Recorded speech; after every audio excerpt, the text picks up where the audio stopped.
Alors, tu as une expo ici à Montréal, dans la galerie Art Gang. Ouais. Est-ce que tu peux nous en parler un petit peu? En fait, l'idée de départ, c'est de faire des time capsules, tu vois. C'est-à-dire, j'ai pris des éléments de ce que je considérais comme représentatifs de la street culture, et j'ai voulu les mettre dans. En fait, je me suis demandé qu'est-ce qui va rester de la street culture dans 2000 ans, par exemple, ou dans 3000 ans. Puis là, en l'occurrence, j'ai pris un certain nombre de trucs. Alors, il y a une bombe de peinture, il y a une chaussure, il y a un kebab. Comme ça, en tout, il y a 10 pièces. Ici, à Montréal, il n'y en a que 7. Et qui représentent finalement, ouais, c'est ça, pas forcément que le hip-hop, mais tout ce qui est street culture, tout ce qui est autour de la street culture. Et pour que ce soit,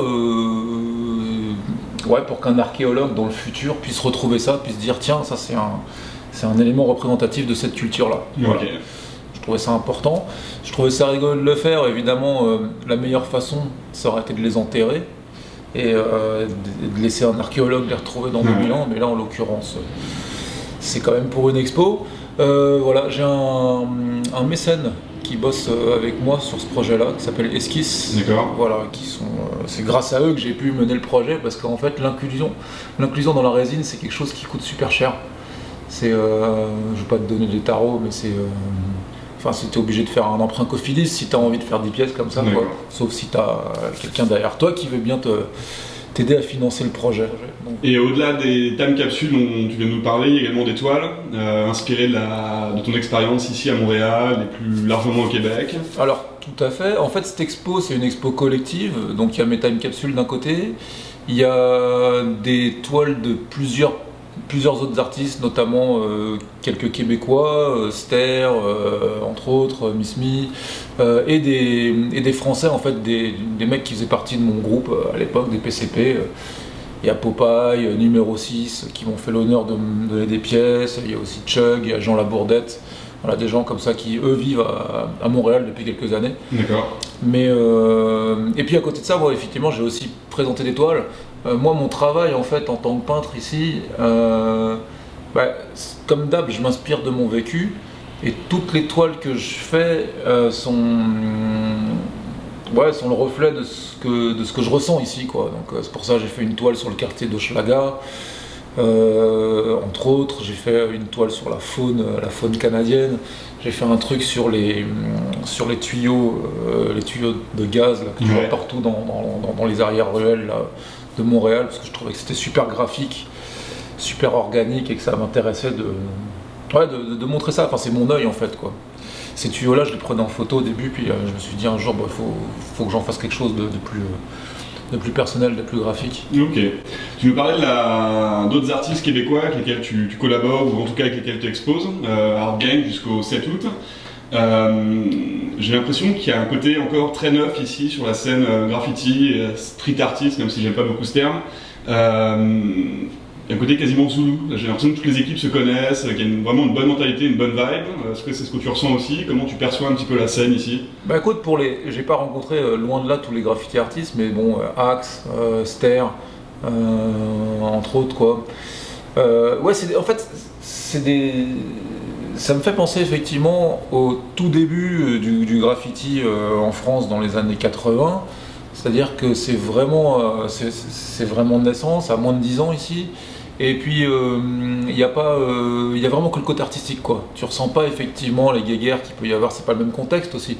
Mais en France, c'est très territorial, très mecs du 9-3 qui peuvent pas se croiser avec le 78 et machin, il y a toujours des problèmes, des histoires de terrain, de dépouilles et tout. Ici, c'est ce qui est le plus intéressant, je trouve, c'est l'émulation, elle est uniquement artistique.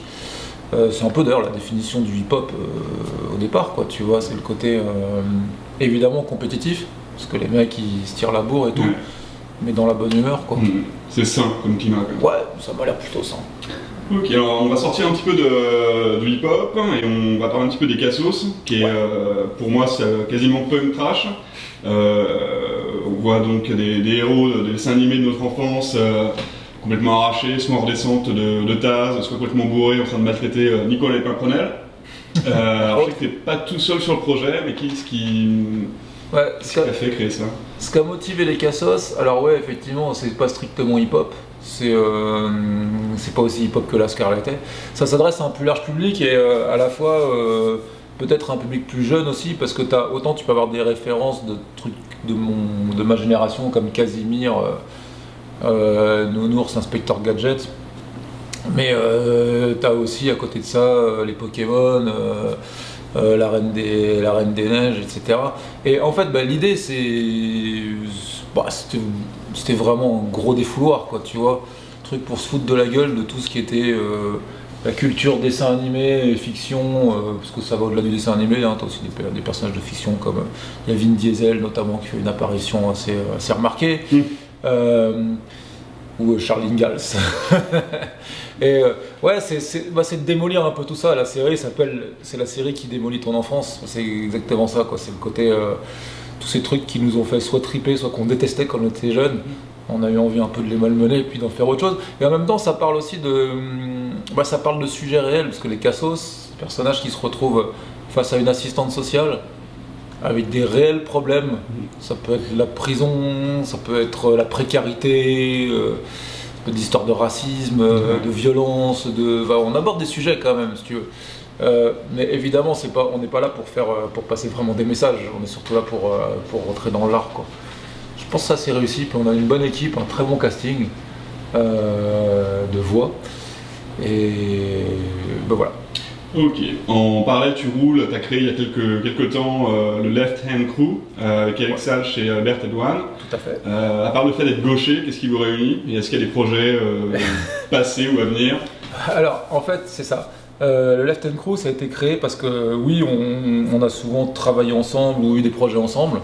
Moi j'ai fait des albums avec Eric, j'ai fait un album avec Eric. Je bosse en ce moment avec Berthet sur un album BD aussi. Puis, on s'est aperçu en fait que tous les trois, on partait graffer de temps en temps ensemble là. On est tous les trois gauchers déjà, d'où le Left Hand. On a tous les trois une culture BD, on fait de la bande dessinée et on est dans le graffiti. Et en plus, Eric et moi, on est tous les deux nés par les pieds. Ça n'a rien à voir, mais c'est quand même un truc qui nous relie encore. Et c'est info. Voilà, donc on s'est dit, si on fait un groupe, faut que ça s'appelle le Left Hand, quoi. Enfin, c'est nous, le Left Hand Crew. On est très fermés quand même, pas très actifs en ce moment parce que maintenant je vis plus en France. Mais on n'a pas fait rentrer tous les gauchers qu'on connaissait. On a un membre honorifique, c'est Pozla, qui est pas du tout gaucher, mais qui est tellement bon. Je lui ai dit, c'est pas grave, si tu veux rentrer dans le Left Hand, t'as le droit. Il travaille quand même, il essaie de travailler la main gauche pour... Je crois pas, non. Mais il se débrouille assez bien de la main droite pour pas avoir besoin de changer. Ok, Dit, ouais. Change pas de main, je sens que ça vient. Et Wesh Caribou? Alors, Wesh Caribou, c'est ça, c'est l'actualité. Wesh Caribou, c'est la bande dessinée sur laquelle je travaille actuellement pour le magazine Fluide Glacial. Et encore une fois, comme ce que je faisais dans les années 80-90, je me sers de mon vécu, sauf que maintenant j'ai plus 20 piges, je traîne moins dehors, etc. En tout cas, j'ai plus les mêmes délires qu'à l'époque, ouais. Évidemment, je suis père de famille, je paye des impôts, etc. Donc je raconte un peu mon expérience d'immigré. C'est ça qui est important ici. Moi, je vis au Québec en tant qu'immigré. C'est passionnant, c'est plein de bonnes et mauvaises surprises. Plutôt de bonnes quand même. Mais j'avais envie de raconter ça en BD de